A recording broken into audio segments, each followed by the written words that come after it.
Irmãos, que o Senhor tenha misericórdia de nós. E eu queria, por final dessa fala, considerar 8 níveis da comunhão com Cristo para poder nos manter nesse chamado mais alto do ministério. O chamado mais alto é você trabalhar de todas as suas forças, de todo o seu coração, mas a partir de Cristo e Cristo em você e em nós. É cultivando uma vida no Santíssimo. E a partir dali, a glória de Deus poder habitar e invadir todos os recônditos da sua casa. E aí todos podemos trabalhar na presença do Senhor. Os níveis da comunhão, os 8 níveis. Em primeiro lugar, comunhão secreta com Cristo. Você se lembra que o nosso Senhor, para começar o seu ministério, ele saía do meio da multidão, se levantava de madrugada e ia para o lugar secreto para orar. Isso aparece várias vezes no Novo Testamento. Ora, aquele que serviu no ato exterior, aquele que esteve entre multidões, aquele que pregou e coletou pessoas como tábuas para formar o seu tabernáculo, antes de tudo cultivou uma vida no Santo dos Santos, na presença do Pai. E a menos que eu e você venhamos cultivar uma vida em secreta com aquele que viveu uma vida em secreta com o Pai, nós não poderemos desenvolver o chamamento mais alto para o ministério. Jesus falou que você, quando for orar, você entra no teu quarto, fecha a tua porta, cultiva a sua vida em secreto com o teu pai que te vê em secreto, ele vai te recompensar. Muitos hoje estão à deriva, agitados, porque não podem congregar como assembleia nesse tempo de pandemia. Qual é o grande problema? O grande problema é que a vida da igreja, o cristianismo, a vida cristã para ele, se reduz em reunião. Ele alimenta o seu sentimento conversando e estando com os irmãos. E ele quer alguém que pregue para ele. Ora, irmãos, dizia também Spurgeon, se formos fracos em nossa comunhão devocional e íntima com Deus, seremos fracos em todas as coisas.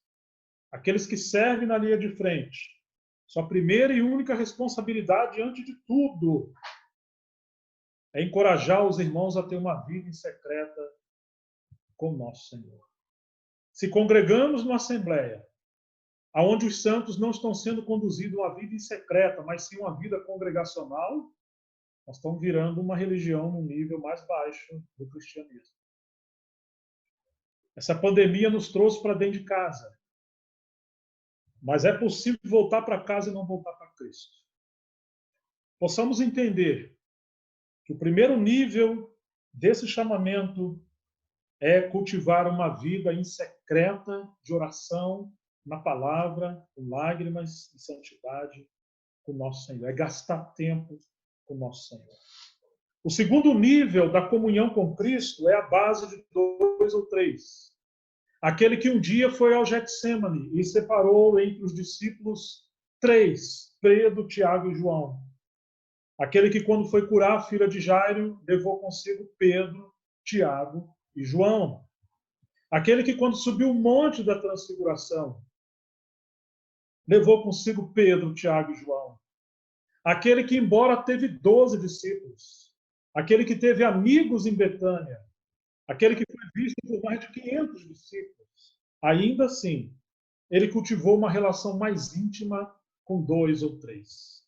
Eles eram seus amigos, eles eram seus confidentes, eles eram aqueles que oravam com ele. E um dia ele falou para você e para mim, pelas Escrituras, porque onde estiverem 2 ou 3 reunidos em meu nome, ali eu estou no meio deles. Em segundo lugar, irmãos, nós precisamos de companheiros.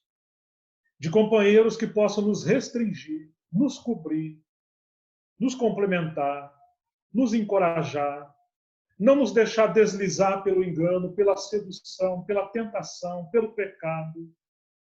É comum falar, nós somos membros do corpo de Cristo. Ah, ok. Mas individualmente, você é membro de quais membros?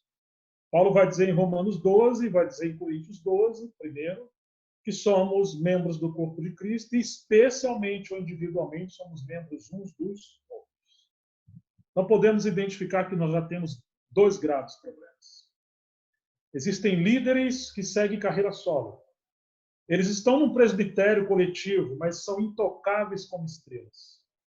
Eles tocam na vida do rebanho, mas ninguém pode tocar neles. Eles querem que tomem conselho com ele, mas ele não se aconselha. Como pode falar autoridade se não se sujeita à autoridade? Como podemos falar de comunhão se não mantemos comunhão? Então temos essa base de 2 ou 3. Não se pode saltar para o viver com a igreja, a menos que você tenha uma vida em secreto com o Senhor, e a menos que você cultive uma vida na base de 2 ou 3, como seu Senhor, o meu Senhor, deu exemplo para nós. Isso não é uma regra, isso é um princípio. Em terceiro lugar, nós temos comunhão com Cristo na igreja. Assim como nós não podemos ter comunhão com 1, 2 ou 3 que não seja por meio de Cristo. Nós não podemos se achegar à igreja também que não seja por meio de Cristo. Todo o ministério real é por meio de Cristo, encabeçado e coordenado por ele. Na hora que começamos a gostar de atividades e serviços, na hora que começamos a ter preferências por pessoas, mas não a partir de Cristo, a partir de nós, isso deixou de ser a comunhão espiritual do Espírito Santo. São as nossas escolhas. Eu gosto de vários irmãos, são muito amados, mas tenho procurado orar que o Senhor me guarde para que a minha relação com todos não seja natural, não seja minha preferência, não sejam porque temos alguns valores, coisas naturais que nos unem. Porque a vida humana é assim, a sociedade é assim, a religião é assim. Mas só há realidade espiritual quando tudo é a partir de Cristo. De maneira que os irmãos hoje que causam, as pessoas que causam mais dano à igreja hoje, incluindo os líderes, é porque temos pessoas que não cultivam uma vida secreta com o Senhor, não têm uma base de companheirismo de 2 ou 3, e eles querem estar na igreja ativo, opinando, dando direção. E quando eles atuam na igreja, por menor que seja o seu serviço, é o velho homem, é Adão, que está entrando e Satanás entra por aí, a carne entra por aí. Em quarto lugar, o quarto nível da comunhão, eu diria que é a comunhão com Cristo no ministério local, especialmente para irmãos que servem. Você deve se lembrar daquela passagem maravilhosa no livro de Atos, capítulo 13, que vai nos dizer assim, Atos 13, a partir do verso 1.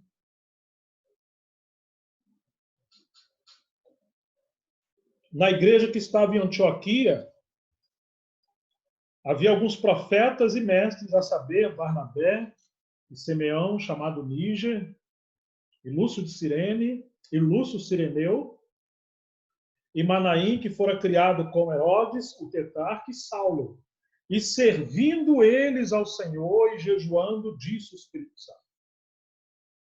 A palavra servir aqui no original, ela tem o mesmo sentido da liturgia que os sacerdotes praticavam no Velho Testamento, mas em relação a ministrar ao Senhor e não à casa, não ao povo. Penso que eram os líderes da igreja em Antioquia, mas eles não estão aqui numa reunião administrativa lidando com problemas, administrando coisas. Não, irmãos, eles estão procurando comunhão com Cristo no ministério local da igreja. Um dos grandes e graves problemas hoje, para nós que servimos, é que se não se pratica esse ministério espiritual, que estar diante de Cristo, estamos muito diante do povo, diante da pregação, diante do serviço. Não temos uma oficina da palavra coletiva, onde nós conferimos as coisas uns com os outros. E aqui diz assim: servindo eles ao Senhor, não ao povo, e jejuando. Meu Deus, a palavra jejuar hoje para nós é quase uma heresia, uma blasfêmia. Não se pode falar hoje isso. Isso é religiosidade para muitos. Nós não queremos sofrer nada para a nossa carne. Mas que pelo menos possamos orar, né? Diz assim: e disse o Espírito Santo, ou seja, eles cultivaram e prepararam um ambiente para o ministério do Espírito Santo. Irmãos, como a igreja vai ser espiritual se a liderança não for espiritual? E como a liderança vai ser espiritual se cada um de nós não cultivar uma vida em secreto no Santo dos Santos? Não tivermos vínculos, não com pessoa que nós escolhemos e temos afinidade natural, mas vínculos com o companheiro que Deus nos uniu para servir, para sermos complementados, para sermos corrigidos. E como vai haver espiritualidade se na igreja o nosso mover não for seguir o Espírito Santo e obedecer o Espírito Santo? E como será uma igreja espiritual se não tivermos um ministério coletivo na igreja local? Eles aqui eram profetas e mestres. Infelizmente, se fala muito de presbíteros hoje, mas raramente se fala do ministério dos presbíteros. E, às vezes, o posto de presbítero, ou esse cargo, esse encargo, se torna algo muito posicional, natural, mas não espiritual e orgânico. Então, eu diria que esse quarto lugar, ele é fundamental que em cada assembleia se separe um tempo para estar diante do Senhor, em caráter de ministério, ainda que alguns sejam presbíteros. Normalmente são. Mas é possível que numa igreja hajam presbíteros com seus ministérios, mas hajam profetas e mestres ou outros ministérios como evangelistas e pastores, ou ministério de cura e tantos outros que tem, mas que não têm a vocação para o presbitério. Mas que esses irmãos devem ser honrados para uma base de ministério, para ouvir o Espírito Santo, para se aconselhar como a igreja prosseguir na localidade sob os trilhos, a direção do Espírito e da palavra. Você tem isso na sua localidade? Não. Temos isso em nossa localidade? No mínimo, temos comunhão uns com os outros, nem que sejam dois irmãos para trocar assuntos espirituais com a intenção de encontrar a direção do Senhor. Em quinto lugar, comunhão com Cristo no presbitério. De propósito, eu estou fazendo uma separação muito fina, ainda que isso não deve ser dogmático, mas precisa discernir essa questão da relação fina entre o presbitério e o ministério. Claro que todos os presbíteros têm ministério, ou no mínimo deveria ter, né? Senão não deveria alguém estar no presbitério. Porque a igreja não é uma empresa, só porque a pessoa governa bem, tem uma boa administração, ele não deveria estar no presbitério só por isso. Mas que seja esse ambiente, que pode ser que uma hora o próprio presbitério está reunido em caráter de ministério para não tratar no aspecto de presbitério, de liderança, de presidência, de organização, de disciplina da igreja, de decisões, de planejamento, não. Isso depois de supervisão. Hoje, agora, o nosso foco é ouvir o Espírito Santo e considerar a direção do Senhor. Claro que os presbíteros devem ser assim. Mas pode ser que haja diferentes reuniões na igreja. Tal dia, reunião de caráter de presbitério mesmo, para tratar coisas. E outro tempo, ou em outra hora, o caráter ministério. Mas quando Paulo manda chamar de Mileto os presbíteros de Éfeso, estão em Atos 20, verso 17, são os anciãos, os episcopos, os supervisores. Ele diz: olhai por vós e por todo o rebanho sobre o qual o Espírito Santo vos constituiu bispos. Só o Espírito Santo pode levantar pessoas, porque ele é o grande líder da igreja. E só homens cheios do Espírito Santo serão levantados e colocados por Deus para estarem nessa posição que não é simplesmente assumir um título, mas é representar a mente e a direção do Espírito Santo. O Espírito vos constituiu. Para quê? Para representar o Espírito Santo. Para representar o pastoreio do Senhor. Então agora ele falou, olhai por vós. Antes de cuidar do rebanho, vocês têm que cuidar de vocês. Tem que cobrir uns aos outros. Temos que nos guardar uns com os outros. Poderia se falar tanto sobre isso. Ele fala que depois da partida de Paulo viriam pessoas de fora para causar dano, teríamos lobo. Mas que entre os discípulos e entre os presbíteros haveriam homens terríveis. Eles falariam coisas terríveis para atrair os discípulos após deles. Você imagina que, em outras palavras, Paulo está dizendo que todos nós, sem exceção, temos potencial para se tornar um lobo. Mesmo os presbíteros, pode se tornar um Diótrefes. Você lembra disso na terceira carta de João?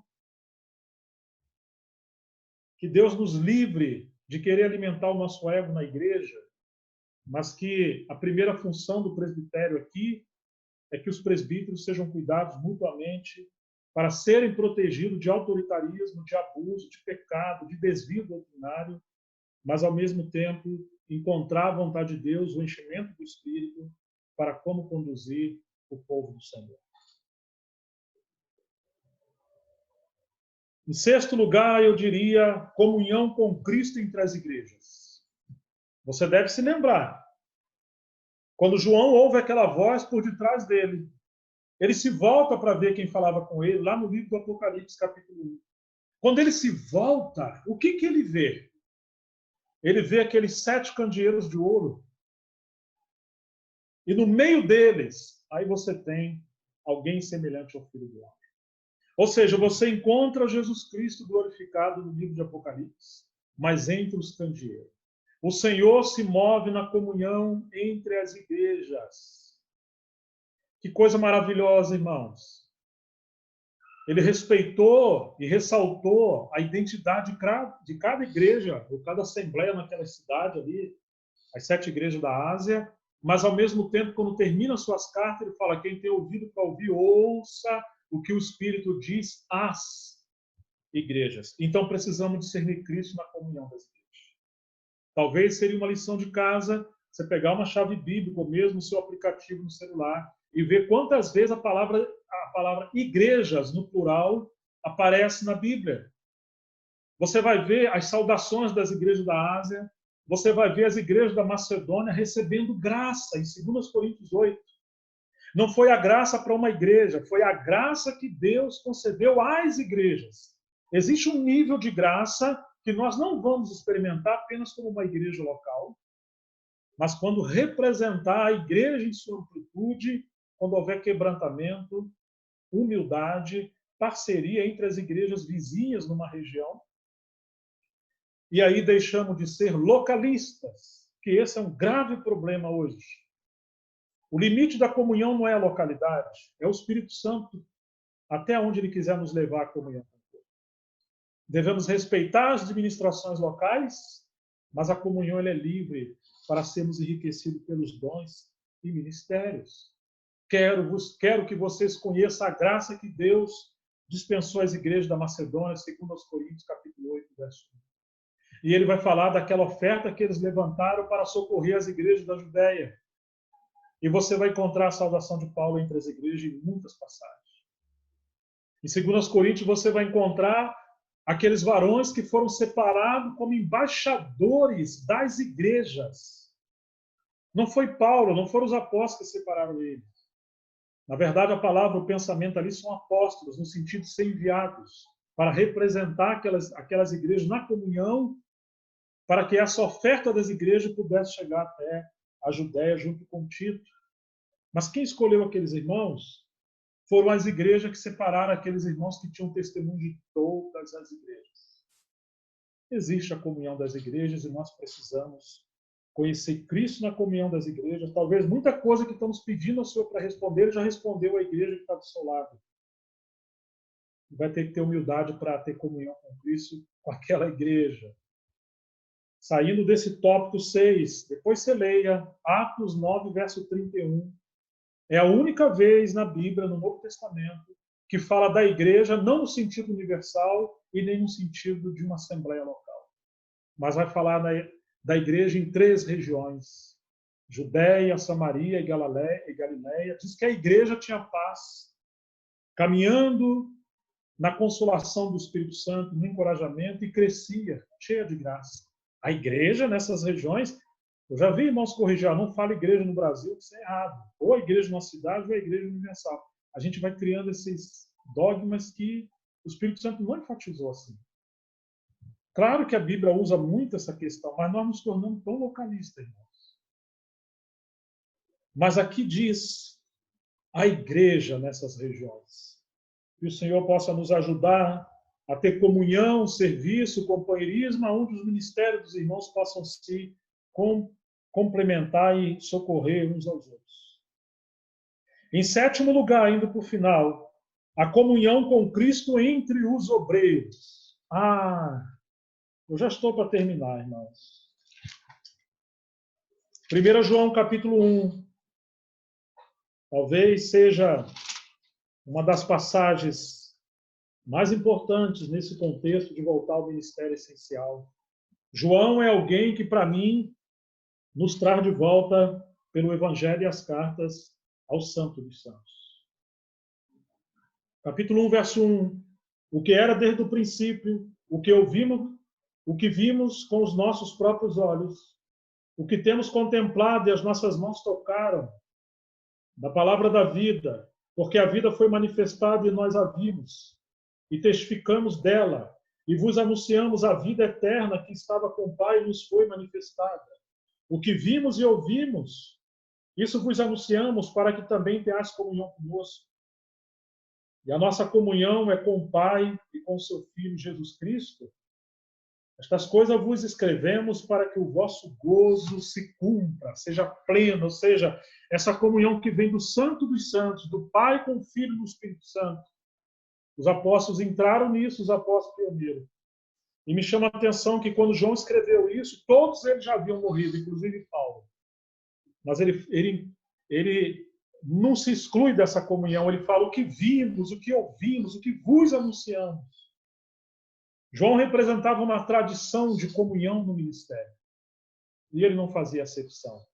Ainda que haviam equipes que Deus uniu e não centralizou tudo num lugar só, e nem numa liderança só. Mas João representa essa comunhão dos obreiros.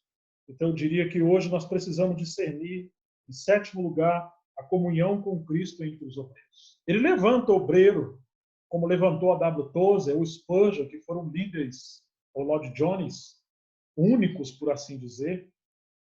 Mas o Senhor vai vinculando obreiros com outros obreiros para que haja proteção, equilíbrio e haja complementação. Claro que num tempo de anormalidade, às vezes é melhor você ter um irmão na liderança que seja espiritual, que de fato tenha a unção e o cajado, do que se formar um presbitério onde não se guarda, em primeiro lugar, uma vida em secreto, não tem vínculo, não tem realidade, e amanhã temos divisões porque estão cheios de opinião. É melhor ter, desculpa a expressão, um pastor, literalmente, liderando uma igreja, não por causa do título, mas por causa do seu ministério. E em 8º e último lugar, a comunhão com Cristo entre os obreiros e as igrejas. Nós temos um problema sério hoje, especialmente nesses pilares de não discernir a relação entre ministério e presbitério, e não discernir também o item 6 da comunhão com Cristo entre as igrejas, a comunhão dos obreiros, porque a Bíblia fala que eles perseveravam na doutrina dos apóstolos. Uma doutrina, vários apóstolos. Qual que é a tendência hoje? Um apóstolo. Muitas doutrinas. Muitos erros, muitas divisões e equívocos. Deus nos livre de não seguir apóstolos ou pseudo-apóstolos. Ninguém tem a prerrogativa de um apóstolo hoje como tiveram os apóstolos pioneiros. Eles eram apóstolos que lançaram o fundamento e o cano do Novo Testamento fechou. Hoje nós podemos ter irmãos enviados para servir as igrejas no ministério da palavra, encorajamento e outros serviços. Mas não são as mesmas prerrogativas que devem reivindicar uma centralidade que nem sequer Paulo e os demais reivindicaram. Mas, irmãos, Temos o problema do localismo. Igrejas estão solitárias, sofrendo, sangrando, problemas, porque eles não têm comunhão entre igrejas. E também não têm obreiros que representam a paternidade, não paternalismo. Paulo falou aos Coríntios, vocês podem ter 10 mil mestres. Pai, vocês só têm um. Por isso ele corrigiu aqueles irmãos. Nós deveríamos compreender, 1 Coríntios 12, 27, somos o corpo de Cristo, individualmente membros uns dos outros. Mas, em primeiro lugar, Deus colocou na igreja o corpo de Cristo. Apóstolos. Em segundo lugar, profetas. Em terceiro, mestres. Depois, lá embaixo, vem o dom de governo. A liderança local. A igreja ali é a igreja na sua amplitude.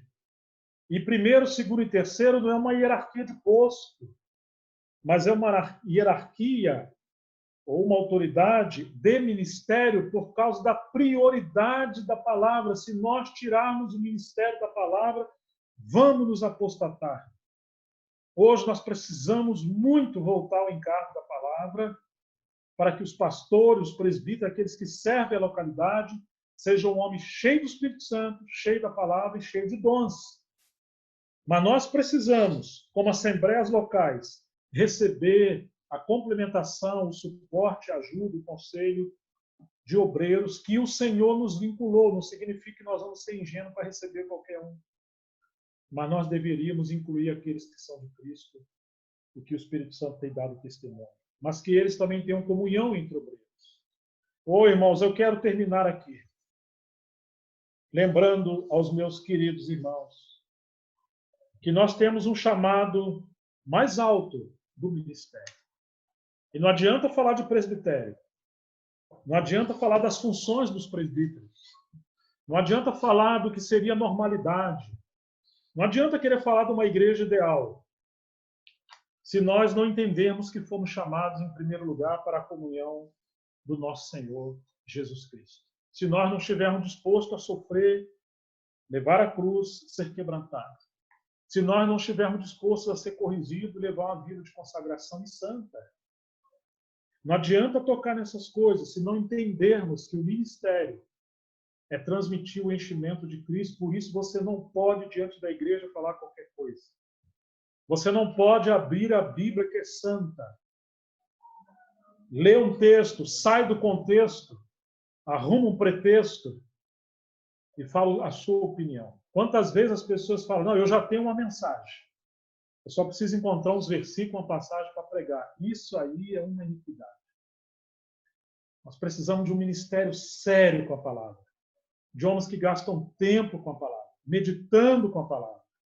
Para que você fale o texto, leia. A maior autoridade é o texto. A Escritura Sagrada não é você, não é ninguém, não somos nós. Em segundo lugar, leia alto. Explica o texto. Em terceiro lugar, faça a aplicação. Mas procura voltar ao que é essencial. Irmãos, estamos perdidos, a menos que venhamos voltar a esses 8 pontos essenciais. Em primeiro lugar, uma vida secreta de comunhão com Cristo. Em segundo lugar, uma vida de comunhão com Cristo na base de 2 ou 3. Em terceiro lugar, comunhão com Cristo na igreja. Tem gente que reúne, mas não tem comunhão. Em quarto lugar, comunhão com Cristo na base do ministério. O ministério que está buscando ouvir o Espírito Santo. Em quinto lugar, comunhão com Cristo no presbitério, ou no mínimo estarmos debaixo de um presbitério local que realmente está servindo ao Senhor de uma forma ajustada. Em sexto lugar, comunhão com Cristo entre as igrejas. Que nenhuma assembleia ande sozinha. Que não seja uma ilha, que seja complementada. Há tantos ministérios e serviços para fazermos, como é o exemplo dos macedônios que serviam aos pobres. E também enviavam ofertas para Paulo, a igreja em Filipos. Em sétimo lugar, comunhão com Cristo entre os obreiros. Deus nos livre da carreira solo. Às vezes você acha, eu tenho liberdade para viajar para onde eu quiser.